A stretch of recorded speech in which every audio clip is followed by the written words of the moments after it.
Hi, everybody. It's another episode of Sacred Conversations. I am Pao Garcia, your Reiki master and teacher, your life coach. And we have on screen with us today Ruby Jamande, and of course, our special guest, Frans Stiene. Hi, guys. How are you? Hi. Yeah.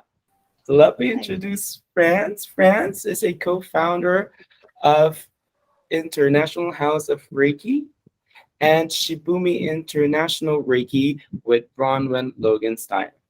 Co-authored with her the critically acclaimed books as well as books he has written, most recently The Way of Reiki, The Inner Teachings of Mikao Usui. Congratulations on your new book, Frans, and Thank you, welcome. pal. Yeah, really excited.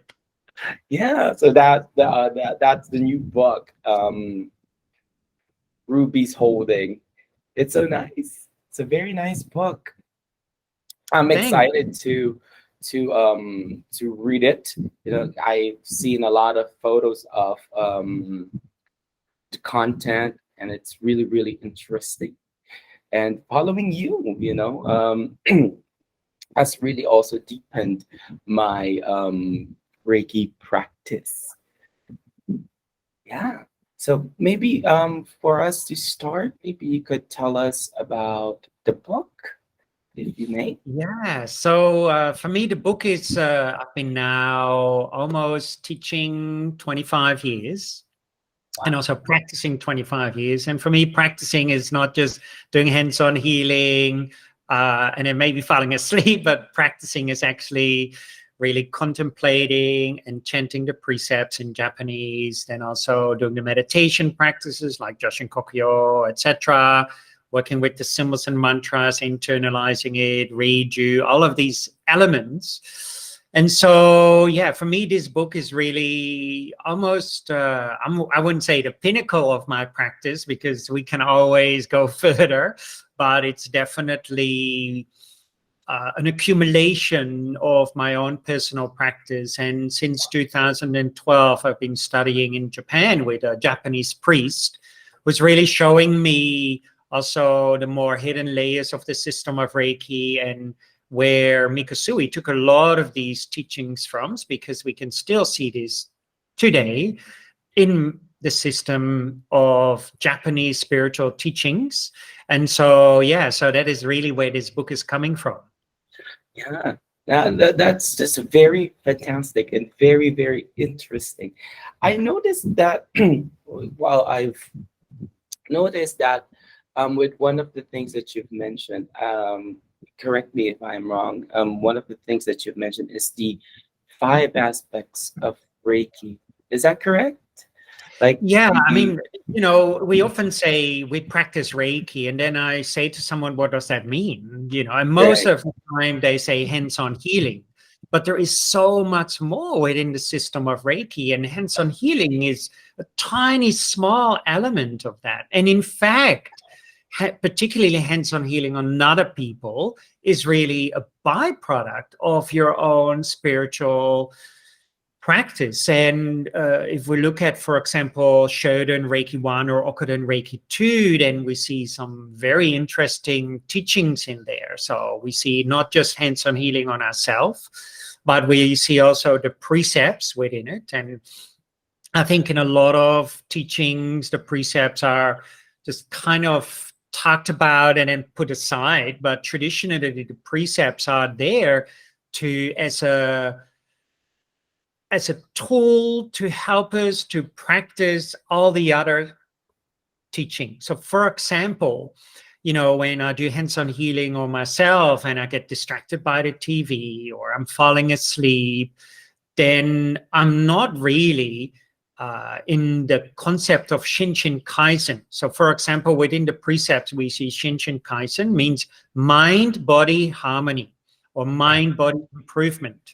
And if I do hands-on healing on myself and I fall asleep, then my mind is somewhere completely different. My mind is dreaming about all sorts of stuff. Or if I do hands-on healing on myself and I'm distracted by the TV or I'm chatting, then my mind is also distracted. So therefore, my energy is not really in my hands-on healing. Right. So the precepts, for example, are a very important element to understand on how to do hands-on healing and how to do the meditation practices like Joshin Kokuho or Seisin Toitsu, what are very specific meditation practices taught within Reiki 1, Reiki 2, and Reiki 3 to go within, you know, and really centering yourself, going into the hara, so to speak. And then we also have in Reiki 2, Okuden, means inner teachings, and we have symbols and mantras, and traditionally they almost like externalized, but these days, but traditionally it was really internalizing to realize what was hidden inside of you, right? Okuden, hidden or inner teachings. And that is really your own true great bright light, your true self, your true nature. So for me, actually, the system of Reiki consists of those 5 pillars or 5 elements. And we need to practice them all together to really get a very direct experience of that inner luminosity. Right. I do agree. I do really agree. You know, everything is all intertwined. Everything is interconnected into the system of Reiki. And it helps us to not just do it, but live it, right? Be Absolutely. the Reiki. Yeah, for me, it's not something we do, something we need to live, you know. And again, Mikasui himself was a great example. Traditionally, these teachers went to the mountain, and we can see that Mikasui did exactly the same. He went to Mount Karama, and Mount Karama at that time was a Tendai Buddhist mountain. And his 21-day teachings still exist to these days, very, very difficult. And they were there really to help the practitioner to, what they mean is to die and not physically die, right? We don't have to practice for 21 days for that, but to let the ego die. And then when we have a really direct experience of that, so what is that is ultimately emptiness of non-duality, then we can have to go down the mountain. And that was very much also a symbolic meaning. Now I'm going to integrate that into my daily life, you know, and Mikasui used a wonderful word for that, today, right?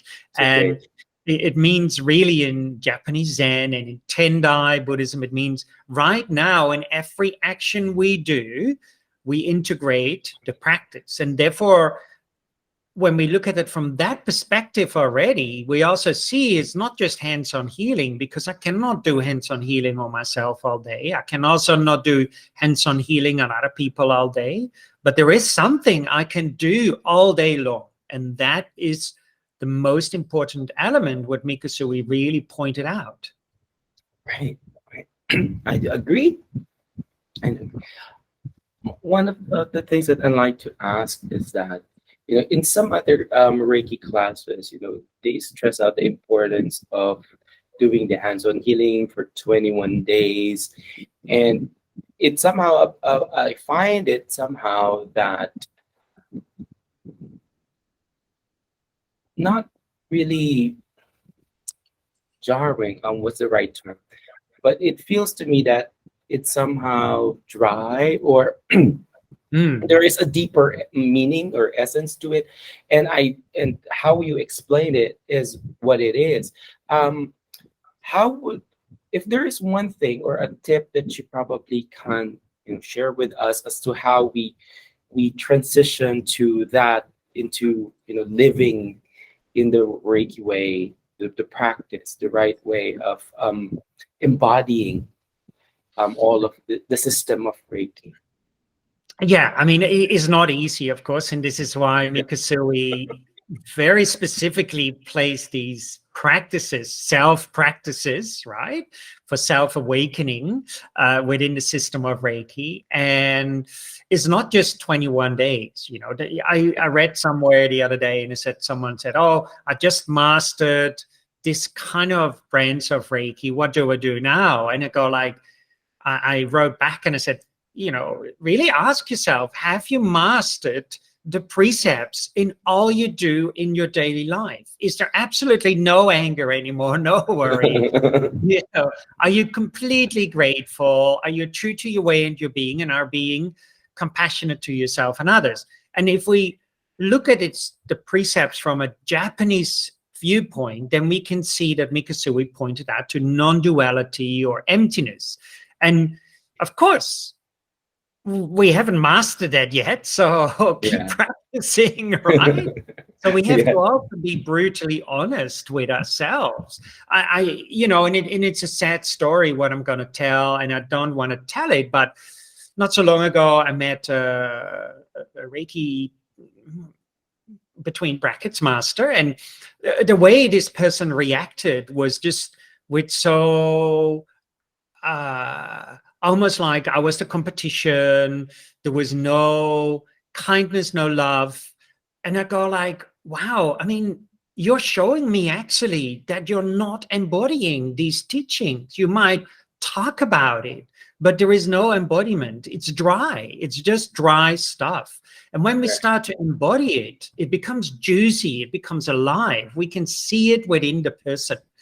My teacher in Japan, you know, when I go there, he might say, "Oh, Frans, you talk about compassion. Let me check. You talk about not anger and not worry." And he is confronting me at all sorts of levels, because if it's just in my mind, if I'm just be a parrot and repeat the precepts, or I'm just saying something in my mind but haven't embodied it yet, it's very easy, you know. But modern teachers don't do this anymore. But my teacher in Japan, who comes really from these very old tradition. His teacher himself was a very famous Tendai priest in Japan. And so they really try to press those buttons to see, well, is it true what you're saying? Is it really true that when you talk about compassion or not anger, that you can sustain that in all you do? And that is really what if we don't have a teacher like that, then we have to look at the mirror and say, hang on, I'm sprouting these teachings, but is it really true in my heart? Is it really true that I can carry this in all I do with me? And if not, then soften the way you talk about it, say that you're still on the journey, and then start to sit more on your butt, you know, and integrate these meditation practices. Right. I'm kind of laughing right here because when I imagine the kind of training that you've underwent and me doing it, I do feel like your teacher would just give me a big hard smack, like Yeah, it's a little bit like that. yeah. Because honestly, I would say that the precepts are, they look simple. They may sound cliche, but they're hard to do, really. Man, this is it. You know, I was having a dinner with a group of people, Reiki practitioners, and there was a woman sitting opposite me, and she was saying, "Oh, I have no more anger, no more worry," you know, and like all of that. I said, so you're enlightened, right? And she said, I said, really, you have no more worry? Is that really true? And she said, yeah, I've got no more worry. And there was a very sharp knife at the dinner table. And so I grabbed the knife and it suddenly went like this and put it in the table like this in front of her. And she went like this, and she was all worried and fearful. I said, look, you're talking shit. Excuse my language. That's You know, okay. you're just making shit up. And that is really tricky. You know, we have to be brutally honest with ourselves. Are we still worried, angry? And if so, keep practicing. I mean, I still get angry. And so I need to work about that. I do still sometimes get worried. Worried has never been a big thing for me, but I still do it. I was in Japan with this teacher, and it was definitely a moment where I was freaking out. My knees were knocking like this, you know, and I couldn't do one exercise because I had too much worry. So, you know, and it's really good that we're holding this mirror in front of ourselves and be brutally honest with ourselves, and then practice accordingly.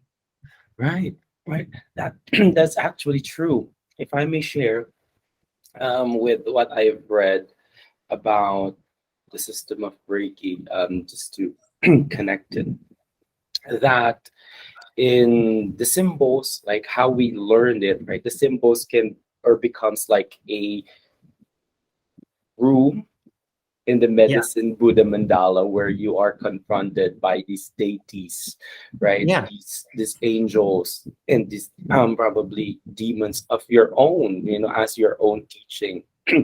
And that actually can be, um how should I say this? A little bit daunting and a little bit nerve wracking because it's your shadows that you confront. These are the things that we don't like to see. So yeah. I think Paul, that is really, what you're saying is really true, and I think this is why over the years the system of Reiki has become a little bit without self-responsibility, because feel it very difficult to have that self-responsibility. We always point fingers to someone else and blame other people, instead of taking self-responsibility. And as you say, when we start to practice, we have to go, and again, this is Shinshin Kaizen, mind body harmony. We have to go within our body, and we also can simply ask ourselves, where do we store our anger? Right? It's not somewhere out there. No, it's right in your body. We notice right, if I'm carrying a lot of anger, there's a lot of tension. I just have to go to a good massage therapist, and the massage therapist said, wow, are you carrying a lot of anger or worry? Because I can feel it. There's a yeah, lot of tenseness, right? And it's the same. We might only have to say something to a person who is angry or carries a lot of anger or who carries a lot of worry, and we say one thing and they already feel upset, feel anxiety, worry, fear. So we carry it right inside our body, in our organs, in our meridians, in our energy centers, whatever we call them. And therefore we have to go within and do a really good cleaning. And, I always say it like this: if I sweep a wooden floor and there's dust on this wooden floor, what hasn't been dusted for years, then we get lots of dust clouds, and we have to be ready for that. We have to be right, ready to confront our own inner demons. right. Well, And yeah, yeah. If it, yeah, going with that, I think awareness is actually one of the important factors, right? That self-awareness. But I would just like to ask as well, like for us who's also teaching Reiki, like some of us, if we get into this point of awareness, then we might actually feel like, wait a second, I'm why am I teaching? The imposter syndrome now comes in. So in a way, but that could also cripple us in a sense of leaving the practice behind and not being able to help other people as well by not offering the classes and all of that. So maybe is there any advice or any tip that you could get, like when you're confronted with all of these and then you suddenly felt that imposter syndrome of, wait, I'm not like this. I could also say that, yeah, I am attuned to level 3, but my lessons is still way back in chosen level, yeah, right? yeah. So how would you say that it, how would Yeah, you? I know what you're saying, Pao, and there's actually for me two answers to that, and that is one, we have to start somewhere. So we have to start somewhere with teaching if we want, and if we are a teacher, I might make really great cakes, but maybe I'm not ready to set up a cake shop. right? It's something very different. Baking, there's a big difference between making really good cakes and selling them in a shop, right? It's Right. two very different. So I might be a really good practitioner, but maybe I'm not made to be a teacher, right? So maybe I need to do this on a different way, and hopefully then my teacher can guide me and help me in that. Also, very important as a teacher not to put your teachings in a box. So for example, and this is one of the reasons I've never made a very specific name for my teachings. You know, a lot of schools have very specific names. You know, they call it something, and then they say, well, if you're not teaching in this kind of way, it's not our way anymore. But if we keep practicing and working on ourselves, we become more and more open. We start to feel, sense, hear, taste very different things. And we have very different insights, hopefully more and more about non-duality and emptiness, because that's the quality of our true essence. And therefore, we will teach differently than if you started 6 years ago. But if you keep it in a box like that, then already you're confining yourself of not growing. Right? You're already saying, no, it has to be like this. And therefore, already you place yourself in a very strict box. And therefore, it becomes harder to have a very direct experience of this emptiness, non-duality, because ultimately we need to break these boxes all completely open, wide open, right? Because that is really what Mikusui said and pointed out in many of his teachings. So that's one. Don't put yourself in a very constricted box. And then two, we can really see within Shoden Reiki 1 and 2 and also 3, but it begins already in Shoden Reiki 1 with practices like Joshin Kokyoho, Seisin Toitsu. So these meditation practices focusing on the hara, and the hara is your center point just below your belly button. And that is your grounding and being centered. So Mikusui plays these for many different reasons within the system. So first of all, in Reiki 1, that we're engaging with this practice, not once, no, on a daily basis, not for 21 days, no, for long time, right? Every day. And so when we do this, then we feel anchored and stabilized within our own mind, body, and energy, so that when we come across these traumas, we can come across these issues, we feel very stable, and we're not being carried away by them. But if we don't do these meditation practices, or we don't do them in the correct way, then we feel almost very imbalanced. So we have a lot of energy here, not so much at the bottom, right? And we become an upside down pyramid. And then when something happens, we even feel more overwhelmed by it. And then we might say, oh, I blame the teacher, or I blame the teachings. But that is your self-responsibility to make sure that A, you practice these teachings correctly in the right way, so that you really feel stable, that when your stuff comes up, that you can deal with it, you know. And this is why we need to have a good teacher within the system of Reiki who can point all of this out. And then we can also come back to that teacher, you know, and say, hey, teacher, what about this? And hopefully that teacher still has their teacher if they feel overwhelmed and whatever. Because if I don't have a teacher anymore, well, then I would recommend students not to come to me, because it means I'm not growing, I'm not educating myself, I'm not exploring. And, you know, as a teacher, we also still need to have a teacher who is helping us on a very regular basis, and who can keep check on us and say, hey, Frans, you're saying that you have no worry and anger, but hang on, it's right there. Watch it. There you go.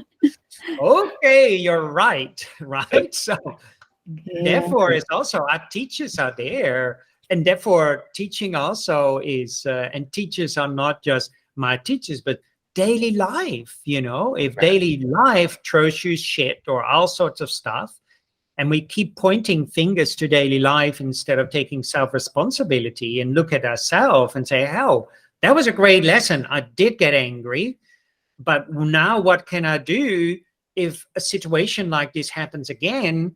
How can I then soften my anger? Or how can I soften my worry? And so therefore your daily life is one wonderful teacher. Yeah.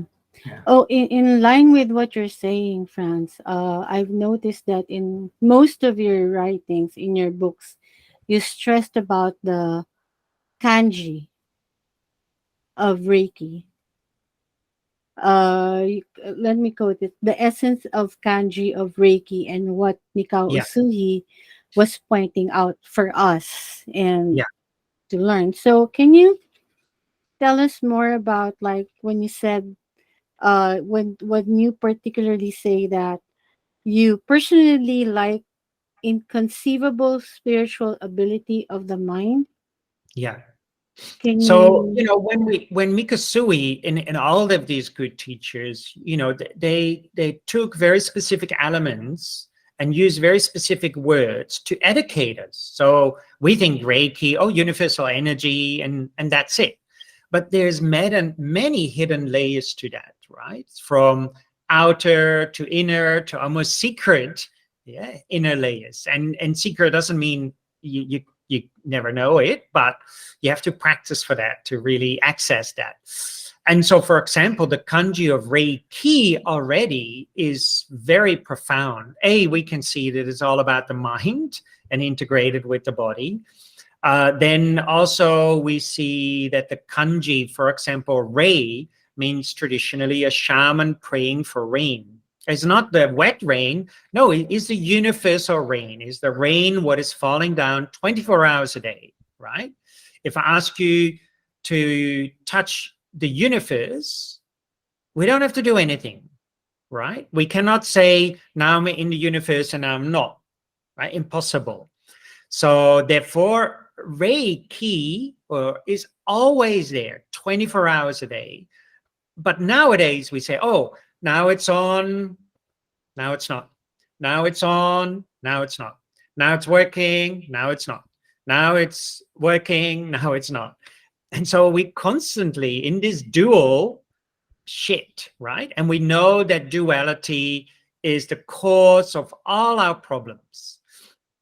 So therefore, Mikusui is already within the kanji of Reiki, pointing out to non-duality. So in Japan, in Mikusui's time, also still now, particularly in the more esoteric teachings, Reiki stands for Buddha nature or Kami, your own divine being, what is non-duality, emptiness, etc. We can see this rain, and this rain don't make any judgment.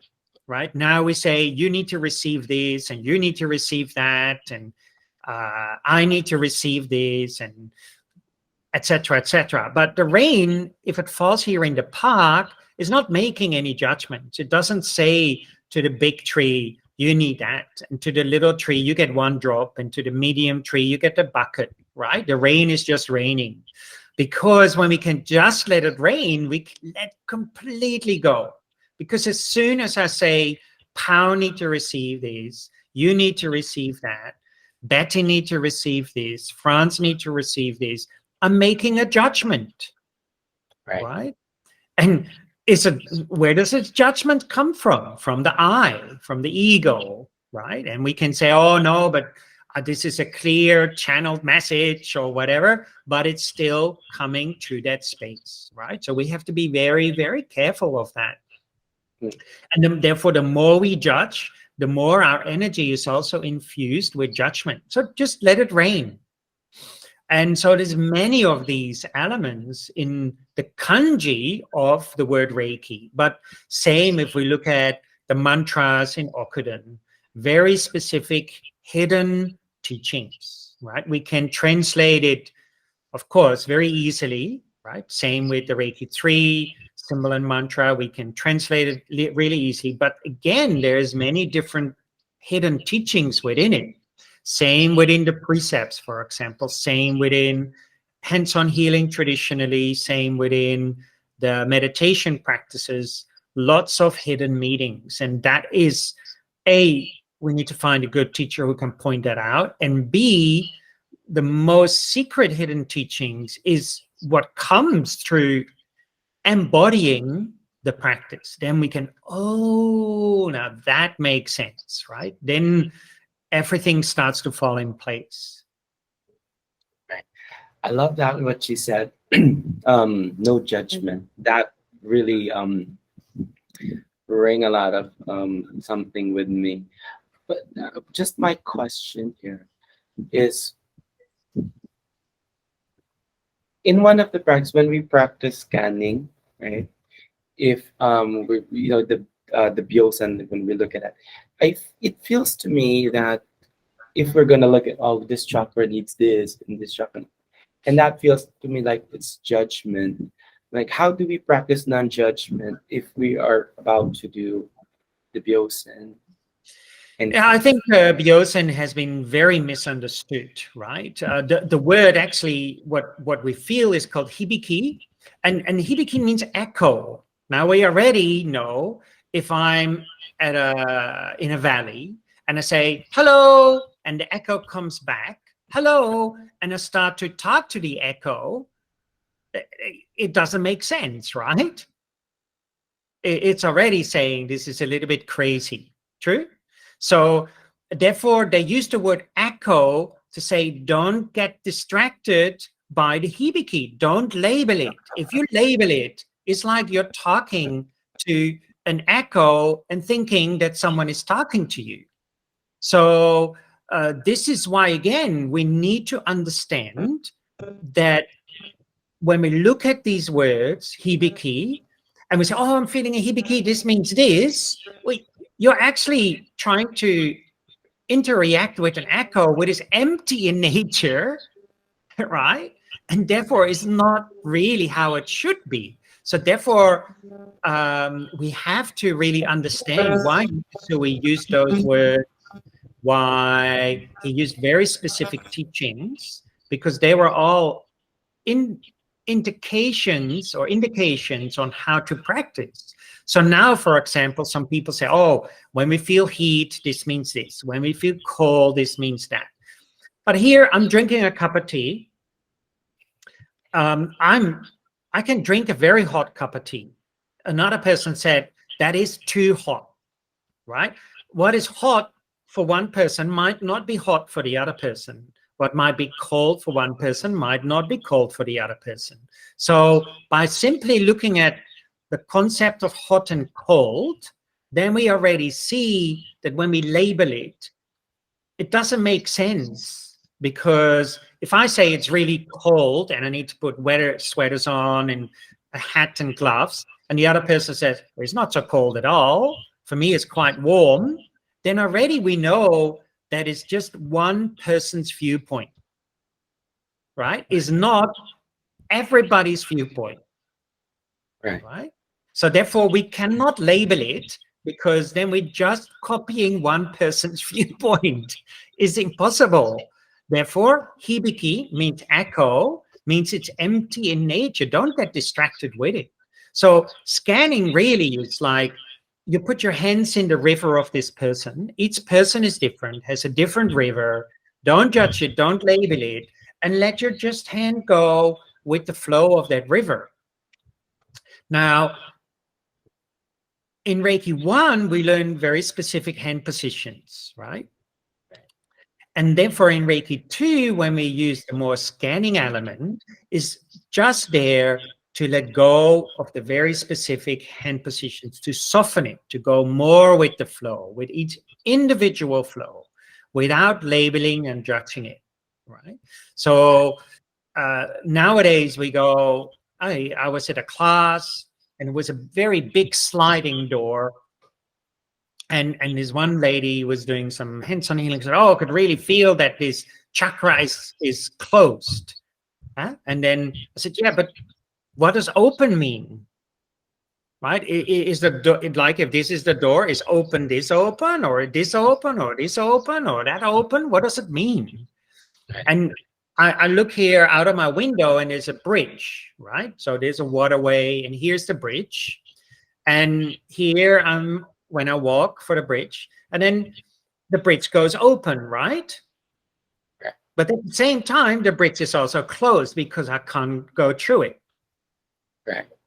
right? So what is open, what is closed is highly debatable, right? So therefore, don't get distracted by these hibiki, by these echoes. Again, if I stand in front of a valley and I go, hello, Frans, and I hear hello, Frans back, and I go, oh, someone is speaking to me. This is exciting. There's someone there. No, it's just my own bloody voice.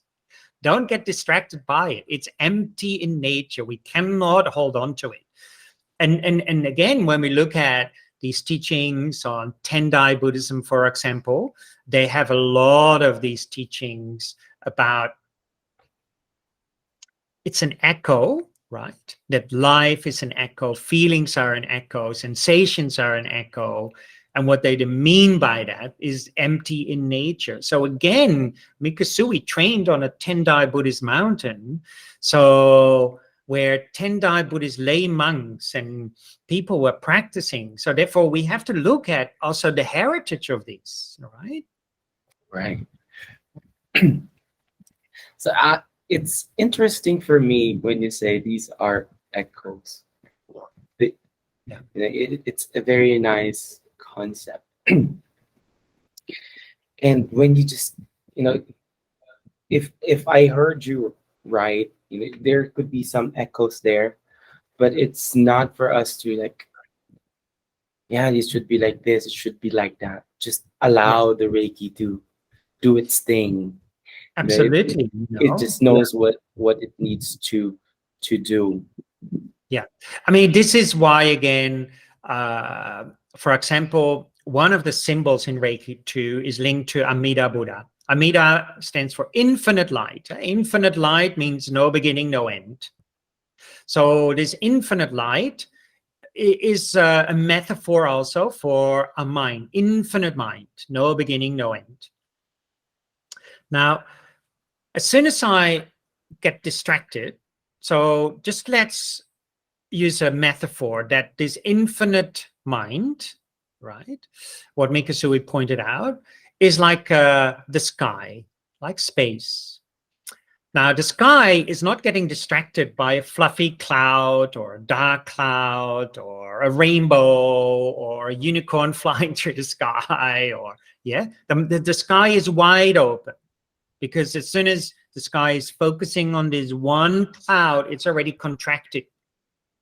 Right? This means this means that. Highly debatable what this means, right? We can debate for hours about it.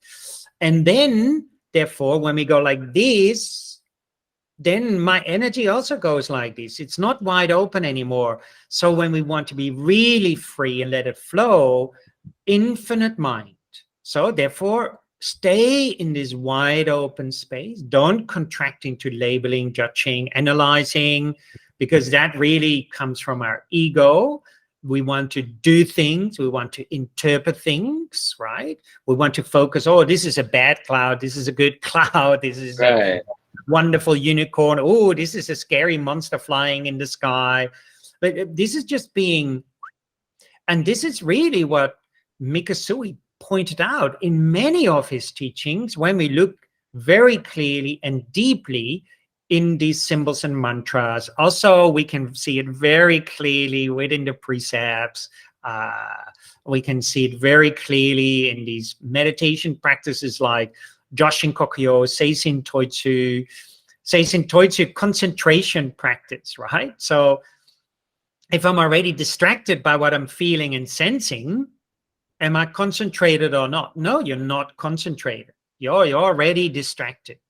And because you're already analyzing, you're already contemplating what you're feeling, sensing. And we all know that the more we do this, life is not going so well. So if we do this in a hands-on healing practice, then we're training our life to be also always judging, always labeling. This is good, this is bad. We all know life doesn't make that very healthy, to be really, as a spiritual practice, non-duality is not about good and bad.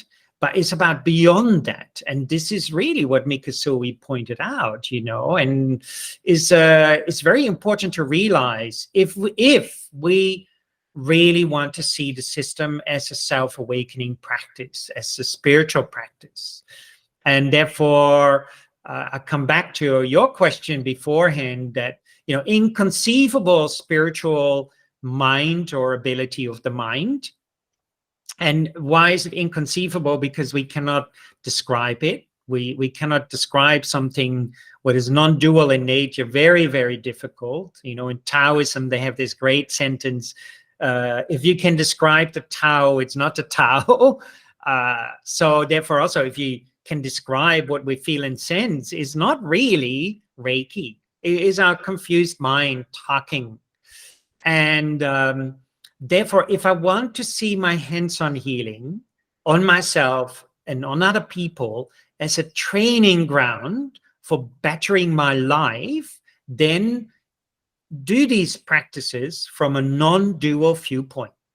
I don't have to train in duality. That's my daily life already for most of the day, right? So therefore, if I want to see hands-on healing on myself and others as a training ground for bettering my life, being more in this non-dual, empty, open, wide, loving, compassionate space, then I need to do hands-on healing from that perspective. Right.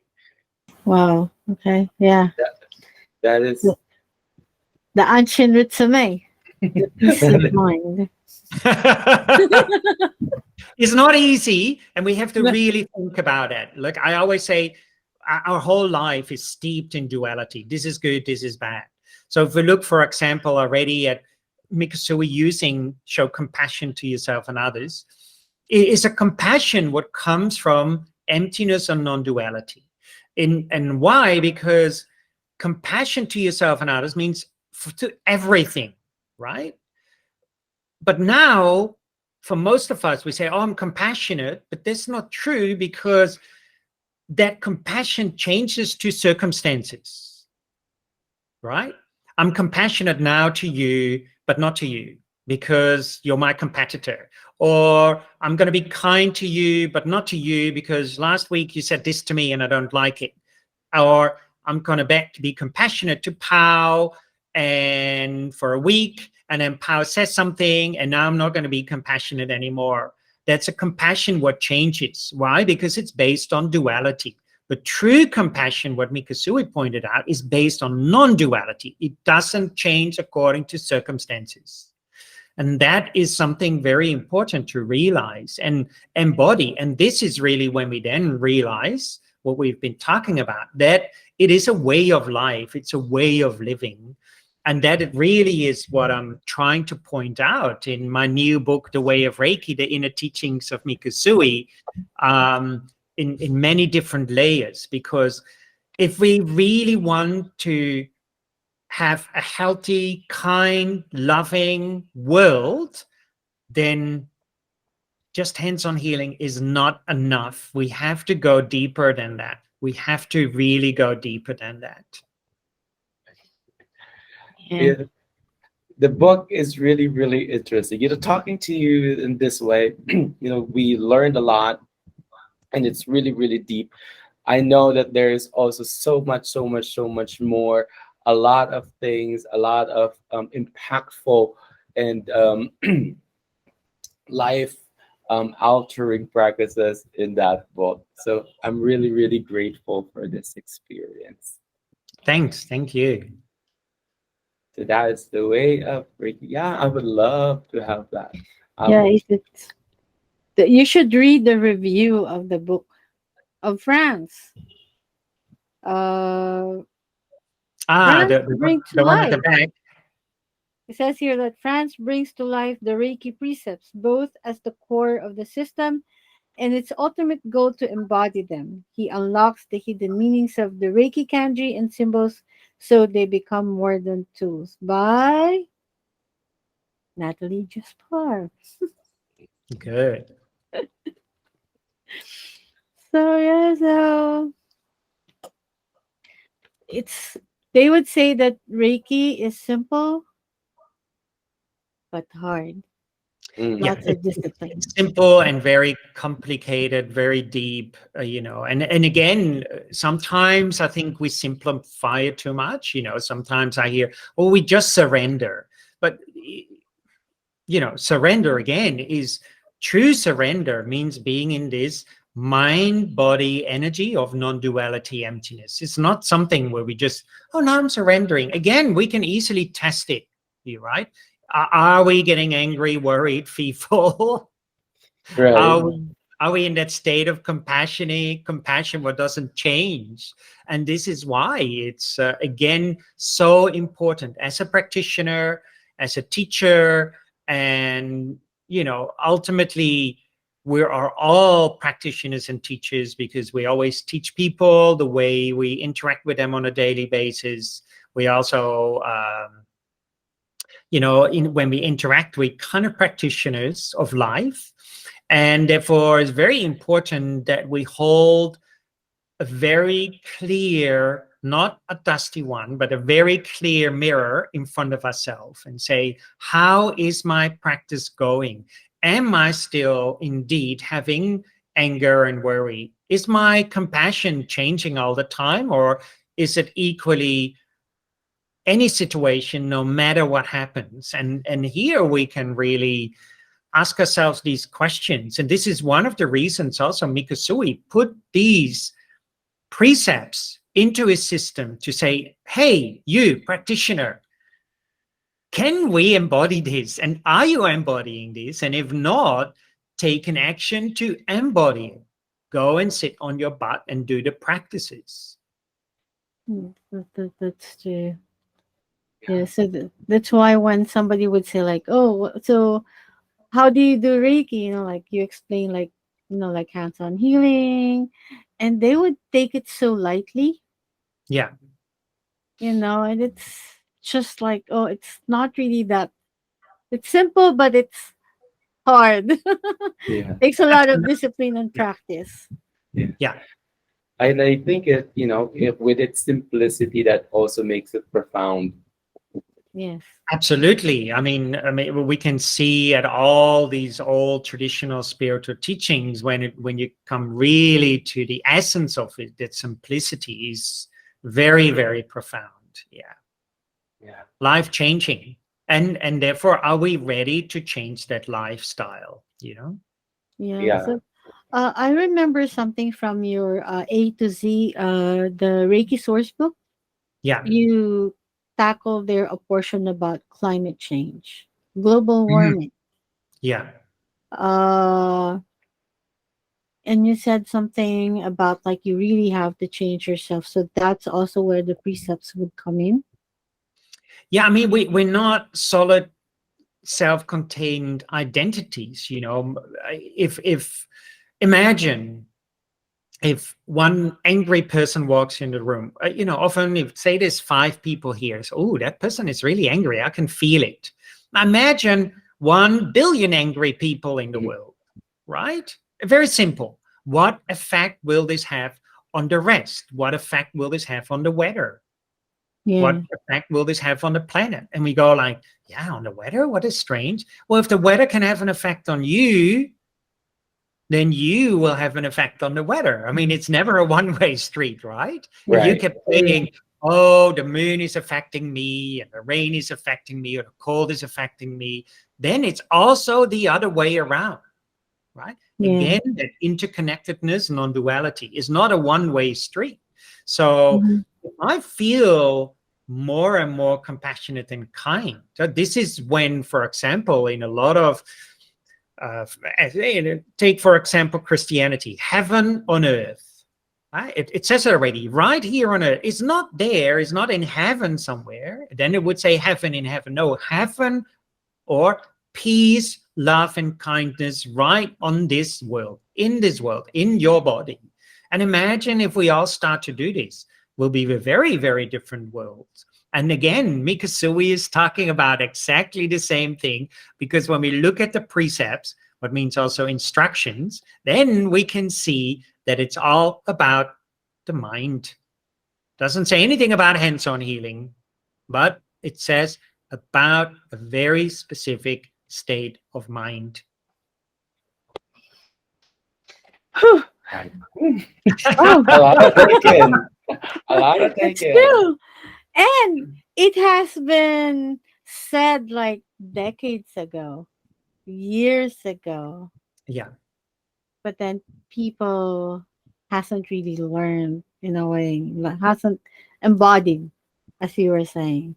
So that's why we keep on facing the same problems over and over again.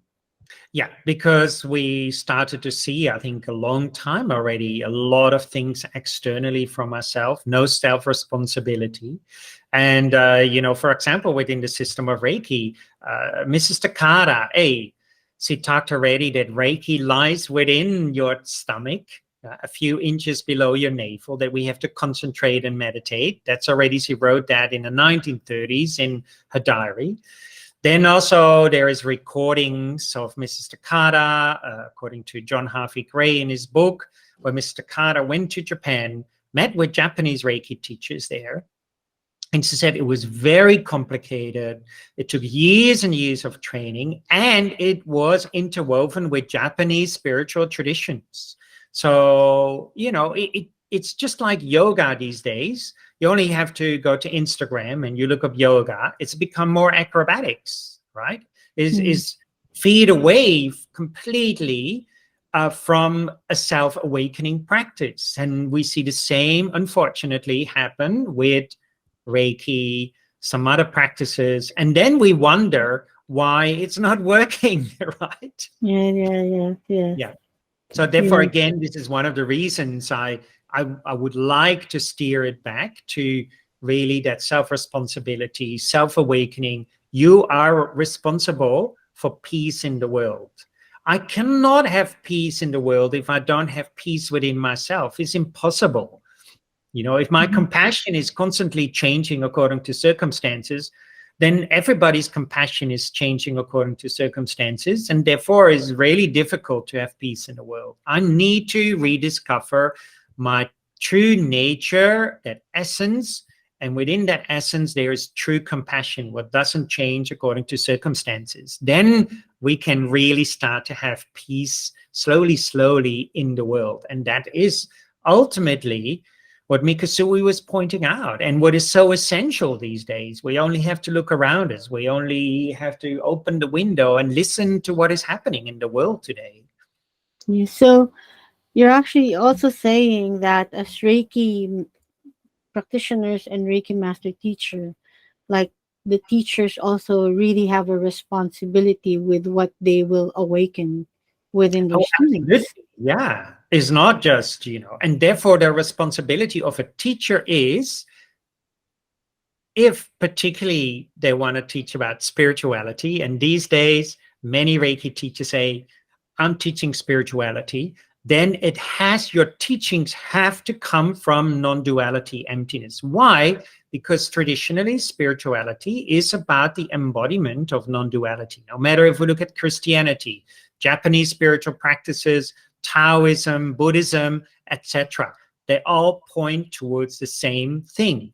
And therefore, if the teacher is teaching constantly duality, this is good, this is bad, this is hot, this is cold, I have Reiki here, I'm sending it there, constantly affirming duality, then that ultimately, if we are really speaking the truth, is not a spiritual practice, because it's based on duality.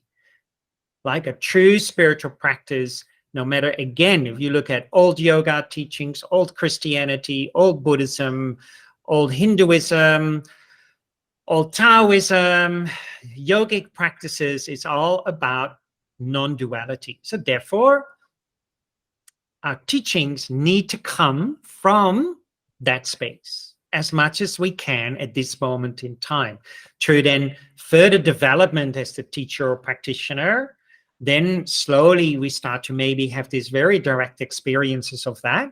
And then also we see that our students can grow into that. That makes sense? Yes, yes, it does make sense. Yes. And like And you said, I'm not saying that the teachings what are based on duality are wrong is wonderful, but if the teacher just keeps teaching duality, then for the student to have the direct experience of non-duality is very, very, very difficult, right? And therefore, we have to really see what we want to practice. If we step within the system of Reiki or yoga, for example, if I step in yoga to be flexible, fine, but that doesn't necessarily enters you that space of non-duality. My first point of call is already, if I want to see it as a spiritual practice, that I embody the precepts in all I do, that it becomes a practice of non-duality, you know? yeah, it's like the answers are all there. Yeah, absolutely. It's all there. Yeah, it's staring you at the face. Like when you said about Christianity, like love your neighbor as you love yourself. There's really like non-duality there. Absolutely. Yeah.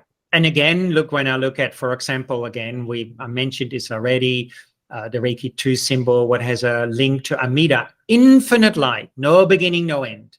So Yeah. infinite already sense means the concept of non-duality, right? The Reiki 3 symbol, non-duality. The other two symbols, Mm. one translate, my original nature is right mind. This right mind in Japan is emptiness, non-duality. So it's there again and again. Mikasui throws it at our face all the time, and yet we're deaf to it, right? Yeah. This is unfortunate, it's like, yes, I'm working with these symbols and mantras, and we go like this, but I don't want to hear what they mean. I'm just put my own meaning on top of it, what is mostly coming from duality. But then we don't embody it. And it's therefore really easy to see if we keep pushing and reflecting on it. It's really easy to see, again, is my compassion changing or not changing? It Wow. should be coming, your compassion should be growing and growing as you practice. Indeed, yeah. Yeah. And I'm feeling the compassion now. Oh, good. I mean, it sounds a bit harsh, but for me, this sometimes is also, I think sometimes my teacher does this, he's sometimes very harsh, but he says, I'm doing this out of compassion, Frans, because that way you realize what you're doing wrong. You realize that you're still putting the seed of duality in your life, right? If I plant an apple seed, I don't get bananas tomorrow, right? I get apples. So if I keep planting the seed of duality in my life, then don't expect next week or a year later to have that direct experience of non-duality. It's impossible because you are planting constantly the seed of duality. So it's the same thing. People say, oh, what would happen in the future? I said, well, look at yourself. Are you planting today anger, worry, fear, anxiety, non-compassion, non-gratefulness, etc., then that is what you're getting, right? Or are you planting no worry, etc.? So I was just in a cafe and I met this lady. I only met once, and she does some kind of energy practices herself. And she asks me, what about how do you protect yourself from? And I said, well, as soon as I say I need to protect myself, then I'm already saying there is something out there. My protection is based on worry. Yeah. So the more I keep planting that seed, I need to protect myself, I need to protect myself, I'm planting the seed of worry, right? Don't expect the next week or in a year later that your worry has disappeared. It hasn't, because from an apple seed, we don't get bananas. Right. From an apple seed, we do get, I have to quickly open the door. Give me 1 second. Interruption, but it doesn't matter. Yeah, so, yeah. So it's really interesting, Pao. Like the more you go deeper into the practice, the more that there's so many things still to be learned. Mhm. Learning is Back. going deeper and deeper, and it's that's like what other Dr. Vikawusui students experience. It's a lifetime journey. Absolutely, it's a lifetime. It's not like a one day or 2 day. Yes, I do teach 2 day and 3 day and 4 day classes, but I always say this is just the beginning. Now Right. go home and practice, apply it. it. I've got students who've been working with for 18 years. We're holding hands together, walking this path because it never stops. It never stops. We can always go deeper. Right. Right. I do agree.